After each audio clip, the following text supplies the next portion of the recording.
Shalom, selamat pagi Bapak, Ibu, dan Saudara sekalian. Sebelum kita mendengar dan merenungkan kembali firman Tuhan pagi hari ini, marilah kita berdoa. Selamat pagi Bapa di surga. Kami datang kembali menyapa Engkau, Allah yang penuh kasih dan yang sangat menyayangi kami semua. Pagi ini kami datang untuk mendengar dan merenungkan kembali firman-Mu. Beri kami pengertian, hikmat-Mu ya Tuhan. Di dalam nama Yesus kami berdoa. Haleluya. Amin. Tema renungan kita hari ini adalah respon positif. Diambil dari Kisah Rasul 16 ayat 23 sampai 28. Beginilah firman Tuhan. Setelah mereka berkali-kali didera, mereka dilemparkan ke dalam penjara. Kepala penjara diperintahkan untuk menjaga mereka dengan sungguh-sungguh. Sesuai dengan perintah itu, kepala penjara memasukkan mereka ke ruang penjara yang paling tengah dan membelenggu kaki mereka dalam pasungan yang kuat. Tetapi kira-kira tengah malam, Paulus dan Silas berdoa dan menyanyikan puji-pujian kepada Allah, dan orang-orang hukuman lain mendengar mereka. Akan tetapi, terjadilah gempa bumi yang hebat sehingga sendi-sendi penjara itu goyah. Dan seketika itu juga terbukalah semua pintu dan terlepaslah belenggu mereka semua. Ketika kepala penjara itu terjaga dari tidurnya dan melihat pintu-pintu penjara terbuka, ia menghunuskan pedangnya hendak membunuh diri, karena ia menyangka bahwa orang-orang hukuman itu telah melarikan diri. Tetapi Paulus berseru dengan suara nyaring, katanya, "Jangan celakakan dirimu, sebab kami semua masih ada di sini." Saudara yang dikasihi Tuhan, hidup ini banyak masalahnya. Respon kita terhadap masalah akan menentukan apa keputusan yang akan kita ambil.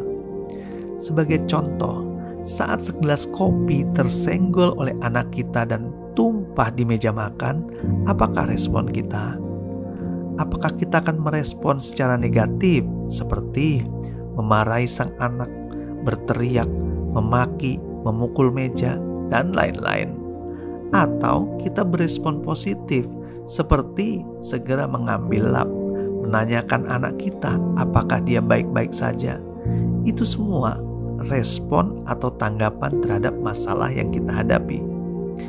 Ingat, respon positif akan membuat diri kita tenang, orang di sekeliling kita tenang, dan kita dapat berpikir benar untuk mengambil keputusan yang benar di dalam ketenangan. Sedangkan respon negatif akan membuat kita panik, membuat orang di sekeliling kita juga panik, dan akhirnya kita bisa saja mengambil keputusan yang salah di dalam kepanikan. Jadi kesimpulannya, respon positif terhadap masalah yang kita hadapi akan menghasilkan hal yang positif bagi diri kita. Saudara yang dikasihi Tuhan, bagaimana respon positif yang dilakukan oleh Paulus dan Silas di saat posisi terkurung di penjara setelah didera dan tidak bisa bergerak karena dipasung? Tidak membuat Paulus dan Silas berhenti untuk memuliakan Tuhan. Mereka dicatat di Alkitab justru mengambil waktu untuk berdoa dan memuji Tuhan sampai semua tahanan mendengarnya. Berarti mereka melakukannya dengan bersemangat dan dengan suara yang keras. Ini adalah respon positif saat masalah ada, mereka mengambil keputusan untuk berdoa dan memuji Tuhan. Mereka menyerahkan segala masalahnya kepada Tuhan yang mereka sembah. Inilah yang patut kita tiru. Di saat kita menghadapi pandemi ini, pastinya ruang gerak kita sudah dibatasi. Kita nggak bisa kemana-mana. Rasanya seperti di penjara, bukan? Pemerintah juga menganjurkan kita untuk di rumah saja. Mari kita responi hal tersebut dengan positif. Itu artinya kita justru punya banyak kesempatan dan waktu yang cukup banyak untuk berdoa dan memuji Tuhan. Tuhan selalu mendengar seruan doa dan pujian umat-Nya. Doa dan pujian dari Paulus dan Silas didengar juga dengan mengirimkan gempa bumi yang dahsyat sehingga semua pintu-pintu penjara terbuka, bahkan belenggu juga ikut terlepas.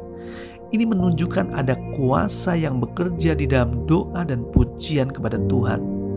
Kuasa Tuhan sanggup melakukan segala perkara untuk menolong dan membantu kita. Jika Tuhan sanggup melepaskan Paulus dan Silas dari belenggu dan penjara, kuasa yang sama juga bisa melepaskan kita dari segala masalah yang kita hadapi.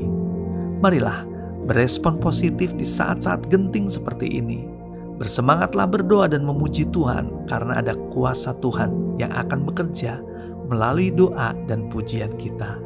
Marilah kita berdoa. Tuhan Yesus yang baik, kami menyadari masalah selalu ada dalam hidup kami. Ajar kami terus memiliki respon positif agar ada ketenangan bagi kami sehingga kami bisa berdoa. Kami berterima kasih untuk firman-Mu yang telah kami dengar. Kami percaya ada kuasa di dalam doa dan pujian yang sanggup menolong kami apapun masalah yang kami hadapi. Pagi ini tak lupa kami memohon berkat Tuhan menyertai kami dari pagi sampai malam nanti. Apapun yang kami perbuat boleh berhasil dan kembali lagi memuliakan nama Tuhan. Di dalam nama Yesus kami berdoa. Haleluya. Amin. Tuhan Yesus memberkati.